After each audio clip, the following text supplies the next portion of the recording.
Hello, and welcome to Character Class.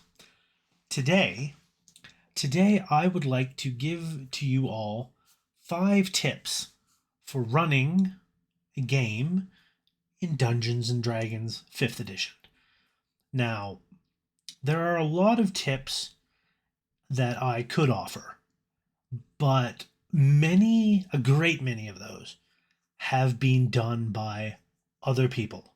Lots of people out there making videos. Um, Lots of them very focused on Dungeons and Dragons and offering tips for running the game and so on. And that's great.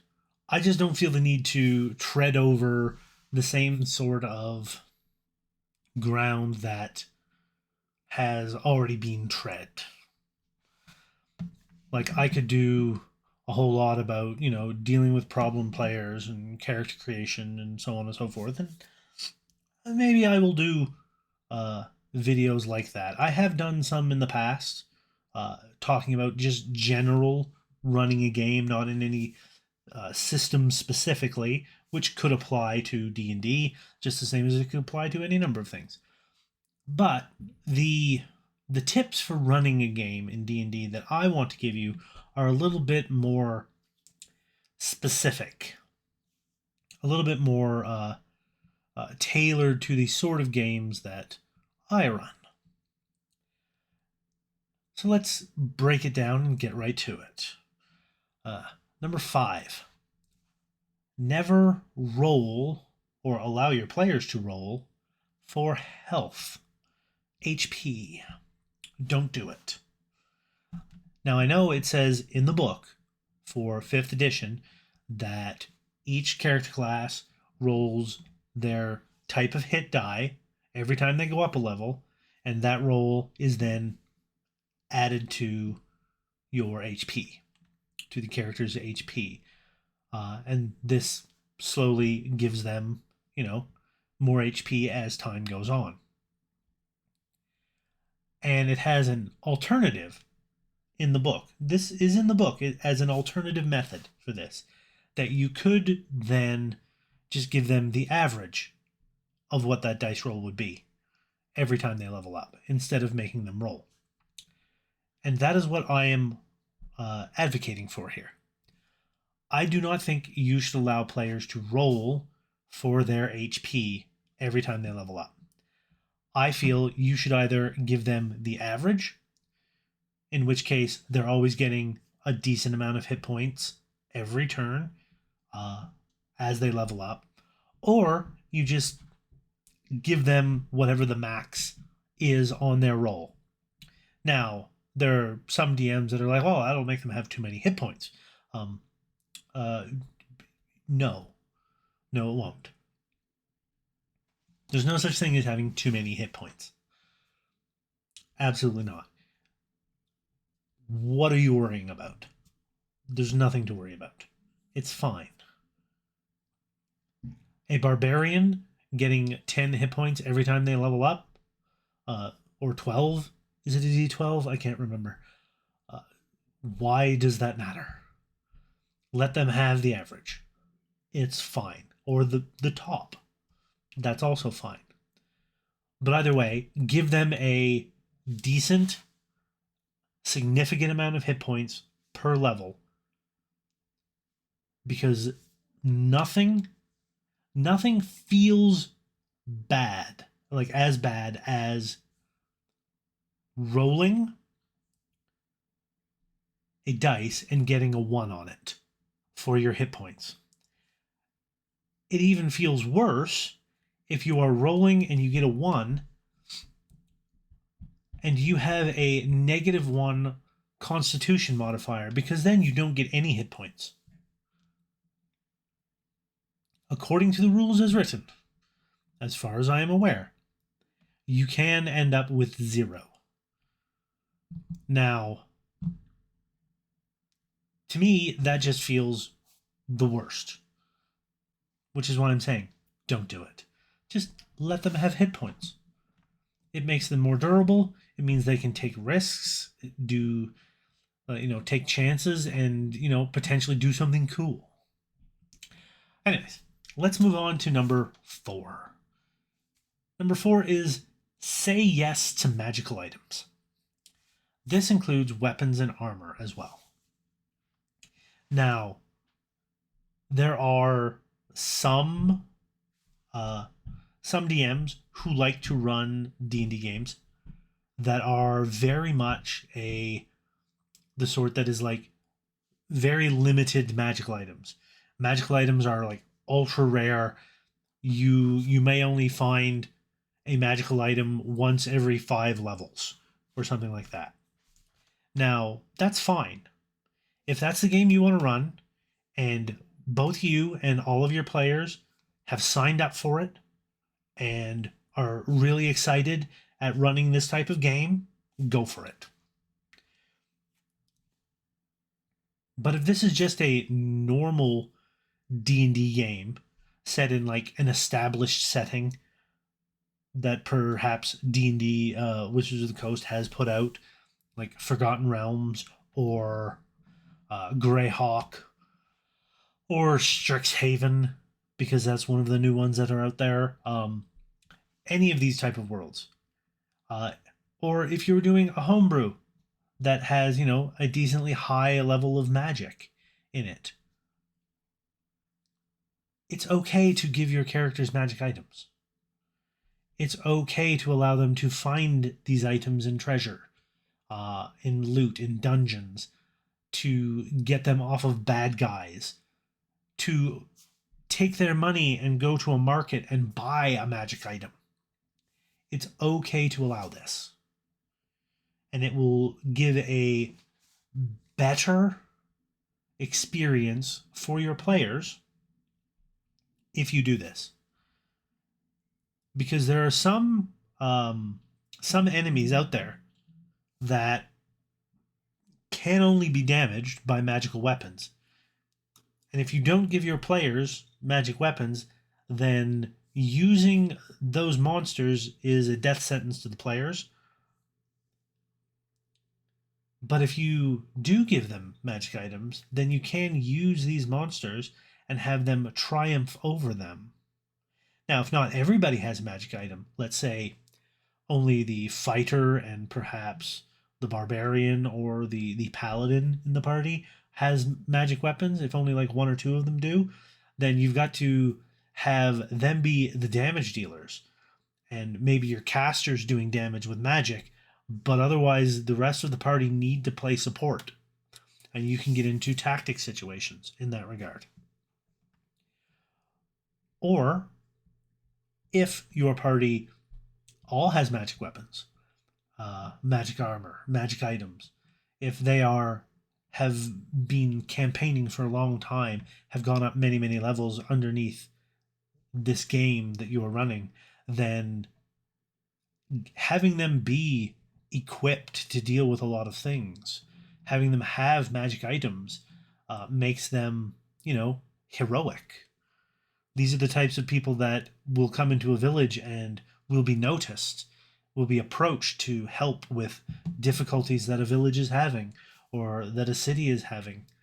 Or perhaps they'll be seen as targets for thieves' guilds in larger cities because they're obviously have got magic items.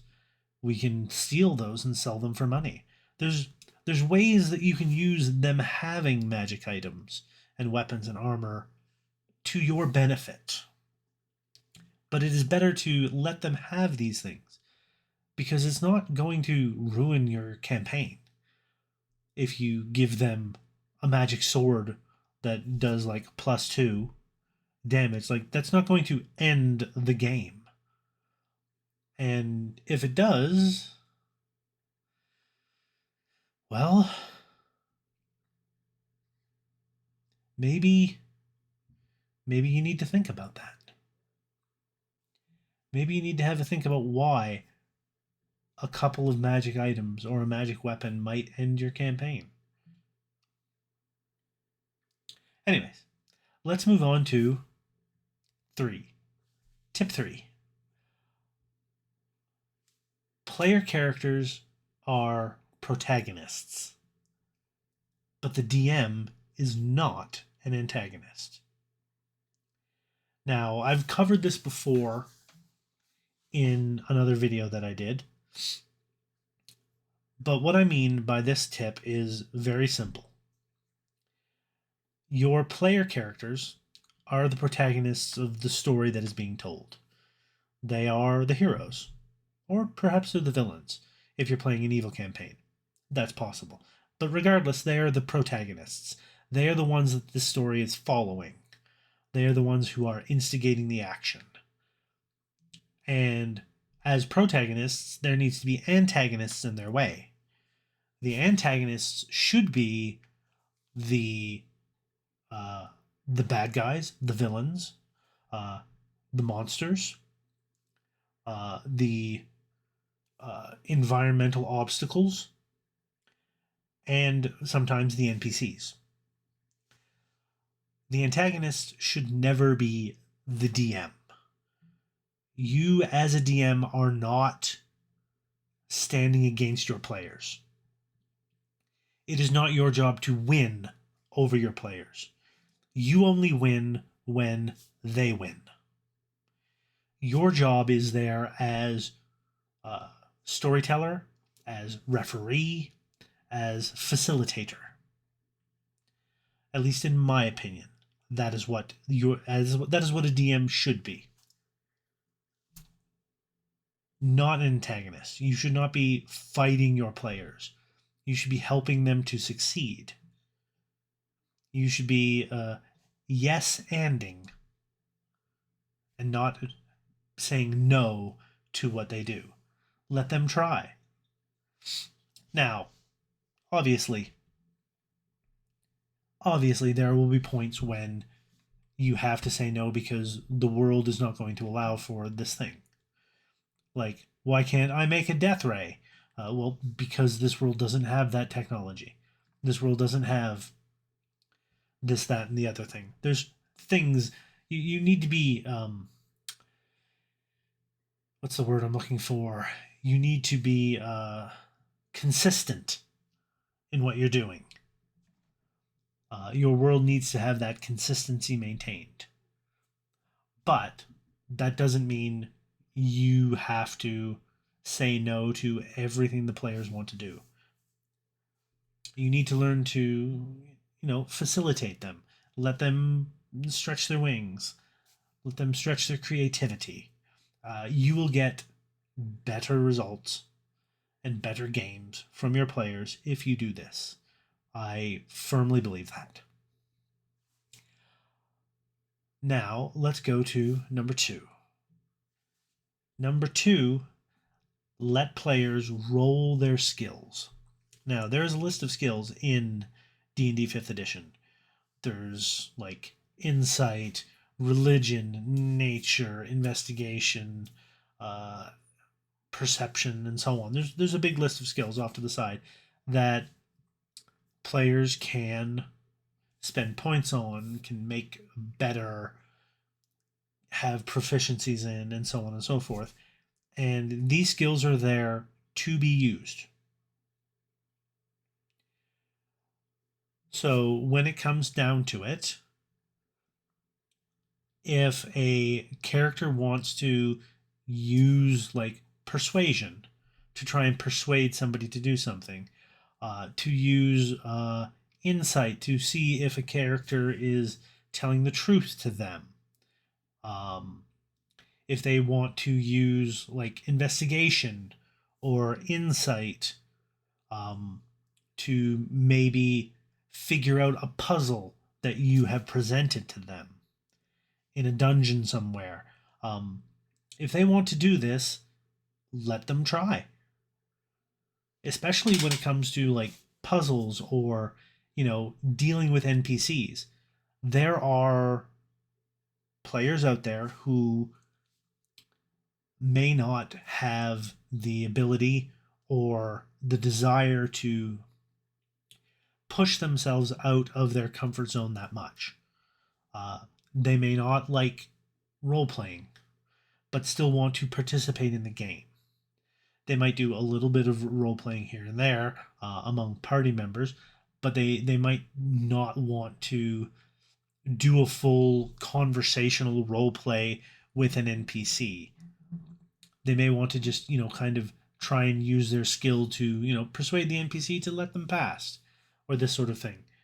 Rather than forcing a player to play this out, or forcing your players to actually figure out the riddle or the puzzle that you have before them, let them roll their skills to figure it out, or to make that persuasion check. There's nothing wrong with that.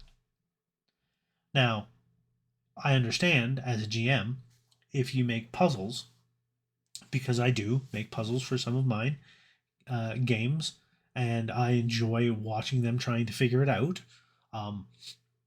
I will generally, present the puzzle and let them fumble around a little bit, let them see if they can piece things together. And my players usually will give it a shot to try and figure it out. Sometimes one of the players has seen the type of puzzle before and they'll be like, wait, I think I know what we need to do. But if they are ever at a point where they're like, nobody seems to know, I'll be like, go ahead and roll. And if they roll well, I will be like, you're pretty sure this is likely what you are meant to do in this situation. Given the information you have, you're pretty sure this is what you are meant to do. Now, I'm not telling them that's what they're meant to do, even if I am, in fact, telling them that's what they need to do to solve the puzzle. I'm saying you're pretty sure of it, which means they are free to go with this instinct that their intelligence has given them, or to second guess themselves. That's on them. That choice is theirs. But letting them roll their skills to overcome these obstacles is why those skills exist in the first place. Role playing is all fine. Having players figure things out in their heads is very cool. It makes them feel like geniuses because they have solved this puzzle without needing to resort to a character roll. Like it is a feel good moment. And when that happens, that's great. But if it isn't happening and they want to try and roll to figure it out to then continue the story, let them. And if they get high enough roll, let them figure it out and move things on, rather than keeping them in that frustrating moment of having to figure it out, or making somebody feel anxious and self-conscious by making them role play out a conversation if they don't want to. So yes, that's what I mean. Let them roll their skills. And now we come to the final tip. Tip number 1. Give more than you take. Now, as GMs, as dungeon masters for D&D5E, there is kind of a mental feeling that the more that the players obtain, whether if that's money, information, magic items, weapons and armor, gear, or like followers if you are running with the follower mechanic, base of operations, etc. Like the more that the players obtain and acquire, that we as DMs need to then give them bigger and bigger threats, or perhaps make them completely use up some of these resources, or create part of a story that will destroy their base of operations. That we need to take back what we have given them in order to maintain the balance of the game. That is a thing that exists out there. Some DMs do it. And I myself have never been a DM that cares much about balance, especially in terms of like combat. I've had characters who are like level, just recently in one of my campaigns, I've had characters that are, I believe, like level 13 or 14 right now, going up against fair numbers of guards who are quite lower level, because they're guards in a city. The guards in a city are not going to be out there fighting monsters. They're not going to be as high a level as the heroes of this party is. That would be a little unbelievable. These are people that are used to fighting and keeping in check a local populace whose level might be considered either 0 or 1. Like, they don't need to be super powerful. And having the guards go up against them and the party just, do an overt act and intimidate the guards into stepping down, that's okay. I don't need to balance encounters for these encounters to be an effective part of the story. Characters are allowed to dominate encounters, just as I am allowed to have an encounter show up that might be too powerful for them and is meant to make them run away. These are things that can happen. But you do not need to balance the game by taking away from the players. I'm not saying you can't take away from the players. You are absolutely allowed to do that as part of the game.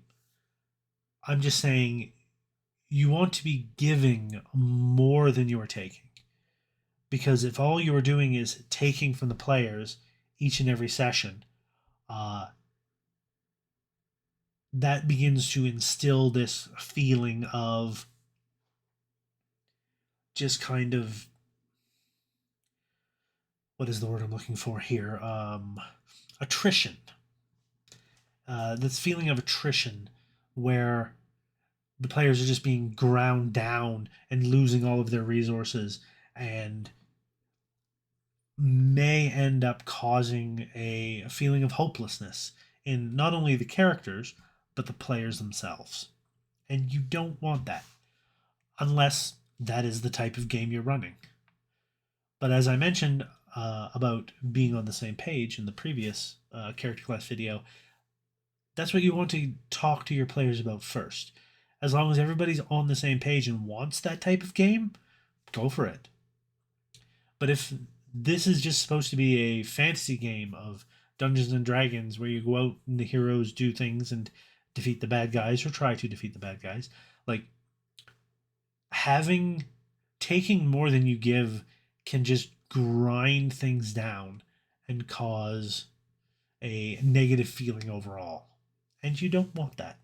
What you want to do is uplift your players and your characters. You want them to be the heroes. When they win, you as the DM win. As I mentioned back in tip 3. So yes, those are my 5 tips for running Dungeons and Dragons 5th edition. I hope this has been helpful to some of you. I've gotten many comments on some of my character class episodes throughout the years that I have helped them in running games or in playing in games. And that is one of the reasons I started this series, because I wanted to help people. So yes, I hope these tips come in useful and helpful to you all. Until next time, please stay safe out there. Don't forget to tap that subscribe button if you haven't already. If you like this type of video and the other types of videos that I make here, please give a like and ring the bell for notification when videos go live, if YouTube is still doing that. I think they are. and leave a comment down below of any tips you guys might have for running D&D or playing in D&D.